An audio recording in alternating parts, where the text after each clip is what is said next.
Spring is here, finally. And after a long, cold, and wet April, I think you'll agree with me, we're all ready for some May flowers. This month's Uniquely Bristol takes a look at how to get your property and you ready to be outside again.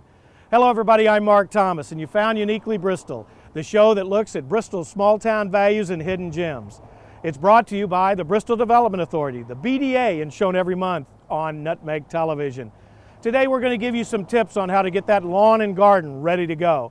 And if you don't have a lawn and garden and you still want to be outside, Bristol's Parks Department has something for everyone. It's finally warmer and greener around Bristol, and that means getting your lawn and garden ready for the spring and summer. Whether you're a do-it-yourselfer or need some help with landscaping, Wojtusik Nursery is there to help. Pete, I have to think we've just come off this cold and kind of a wet April. We're ready for May. It's your busiest time, isn't it? Yes, it is. Yes. Yeah. So most people want to get their lawn in check and ready to get going. What are some of the things that people do wrong, and what was your advice to them to get their lawn going really early in the spring? Well, the first thing would be to pick up all the debris, get the dead grass out, rake the lawns lightly so it opens up kind of the pores to the soil and the roots.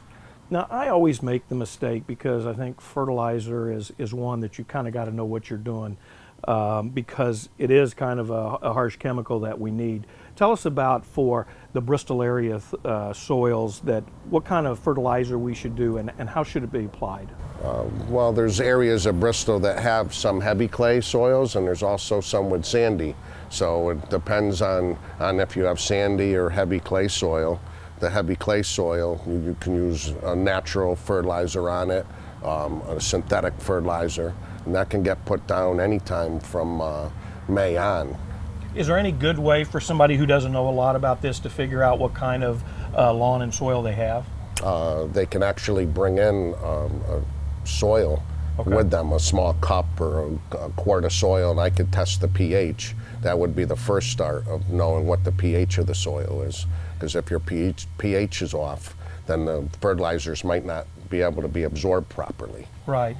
So what are some of the biggest mistakes people make?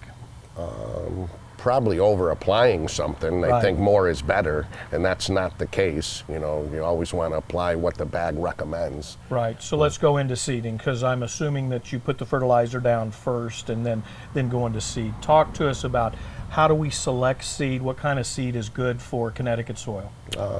Well, the seed is important to get a good quality, something with a good mix of bluegrass and fescues, maybe a little bit of rye.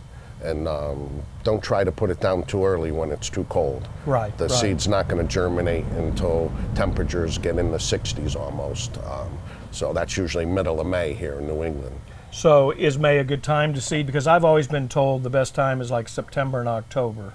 That is, weeds grow less in the fall, so that is the best time. But now a lot of us in Bristol have kind of, I guess, landscaping in the front that'll take mulch. There's a lot of different types of mulch, aren't there? Can you explain that, and then how should we select the mulch that we want? Mulches are basically the preference. There's so many colors out today with these dyed mulches, so my preference is natural. Something that's just the bark that's ground, that'll age and decompose so the plants get the nutrients. We had snow in April, so we could still have some cool weather. Let's talk a little bit about temperature and how that reacts for the lawn and the flowers. Normally in New England we have hard frosts up until after like May 15th. Right. So I recommend not to put any tender plants out until at least after May 15th. You could plant perennial shrubs early, perennial plants or woody plants, woody shrubs that go in the landscape, any types of trees. But any soft tissue plants, geraniums, or even hanging baskets, you want to be very careful putting them out in early May. You would want to have to protect them if temperatures got, say, below 35 or even 40. So this is a pretty good time to plant trees. What's the proper way when we come out to the nursery and pick out a tree? What should we be looking for, and then how do we plant it? Knowing where the tree is going to go, the light of, if it's in the shade or if it's in the sun, the size of your tree, if you want something small or something large, all that, we can help people pick out the correct tree. If they pick out, a tree that's it might be young here at the garden center in a small pot, Right. but in 10 years it could be something that'll overpower your home. So, What's a good one? I know that a lot of people are in situations to where they're kind of looking for double purposes with a tree or a shrub about getting privacy. What are some of those good selections if you're trying to get something to grow fast and give you a little privacy? the family of arborvitae, they have many choices now. One that comes to my mind is green giant. Grows over a foot a season. Wow, so that's that's been quite a popular evergreen for screening. A lot of people are starting to think about vegetable gardens too. What are some of the things that would help them, some tips on making sure that they have a good season? Getting your garden prepared early, spading it, putting in maybe a compost to get the microorganisms going and the earthworms happy. And then we sell a product called Sweet Peat. Okay. People are really excited about it. Puts a lot of microbes back in the soil, and it prevents weeds if it's done properly. Use it as a mulch or a soil amendment. Now I got to tell you, I'm kind of lost because we have such a selection out here. When people are buying plants, what should they be looking for when they go into a nursery? Plants that are for our zone. We're zone 5, possibly some plants are 6, but the zone and the type of light that the plant's going to require. If they have a shade garden or a sun garden, make sure they ask questions if they're not sure, so we can pick them up the right plant. When we get into the vegetable gardens, what are some of the plants that typically do well here? Tomatoes are a big, people are asking, when can I plant them now? I always get that question, they want them, they're asking for them in early May when we have them, but I wouldn't plant tomatoes until after the middle of May, till the soil gets warm. So one of the advantages of going to a nursery is there's landscaping services. Tell us a little bit about what you offer. We offer anything from spring and fall cleanups to ripping out trees and shrubs, redoing a foundation planting. We do patio and stonework. Now, a lot of people are kind of concerned about the environment. Let's talk about some of the organic solutions that you may have. What are those, and what are the differences and that we need to consider? We have organic insecticides.